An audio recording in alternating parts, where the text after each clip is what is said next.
La suite de l'histoire de la prise de Jéricho nous enseigne encore une autre leçon, celle de la nécessité qu'il y a à nous garder de toute excitation et à maintenir notre esprit dans la modération et dans le calme lorsque Dieu exauce nos prières et qu'il nous donne de réaliser ainsi quelle merveilleuse puissance à la fois pour détruire les forteresses de l'adversaire.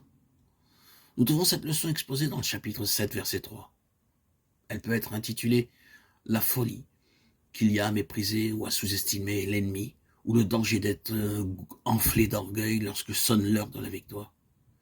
Haï n'était qu'une petite ville, nul besoin d'y envoyer tous les hommes de guerre, 2 ou 3 000 suffiront. Mais ces hommes prirent la fuite devant les gens d'Haï. Quelle folie de mépriser l'ennemi. Quand nous comprendrons vraiment ce que signifie ce combat contre les puissances des ténèbres, aucun détail ne nous paraîtra trop petit. Dans cette guerre sainte, il n'y a pas de choses insignifiantes.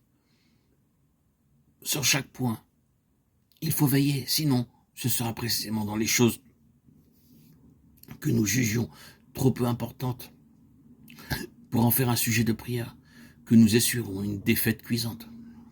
C'est là l'erreur que commettent beaucoup de chrétiens. Ou bien ils sous-estiment la puissance de l'ennemi, ou bien ils la grossissent et la prennent pour plus grande qu'elle n'est. En aucune façon ne mépriser l'ennemi. Quelle fut la raison de la défaite du peuple à Haï? Lorsque Josué cria à l'Éternel à ce sujet, il lui fut répondu qu'il y avait une cause à cet échec et qu'elle devait être découverte. Nous connaissons l'histoire d'Akan, sa recherche de ses propres intérêts et sa dissimulation qui devinrent une source de difficulté pour tout Israël. Cette triste expérience met en relief la nécessité urgente qu'il y a à ce que la croix fasse son œuvre de séparation en nous, avant que nous nous mettions en marche pour assiéger nos Jéricho. Dans le cas d'Akan, ce fut l'amour de l'argent qui fut la cause de tout le mal.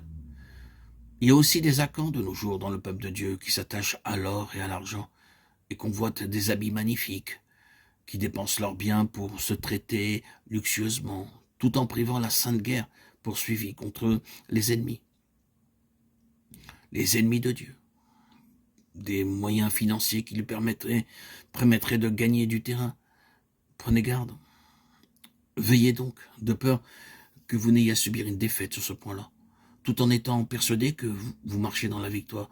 Rappelez-vous que, fort probablement, Akan avait fait le tour de Jéricho avec les autres. Mettez en ordre la question de l'or et de l'argent, la question de votre habillement. Assurez-vous qu'il n'y ait pas un seul domaine dans votre vie qui ait été soustrait à la lumière de notre Seigneur Jésus-Christ. Agissez de telle sorte que vous n'ayez pas à rougir si vous deviez lui présenter votre livre de compte et le laisser examiner les dépenses que vous faites pour votre ménage et pour vos besoins personnels. Combien il est difficile d'obtenir de l'argent pour l'œuvre de la prédication de la croix, quand cette prédication est faite dans toute sa pureté et son intégrité.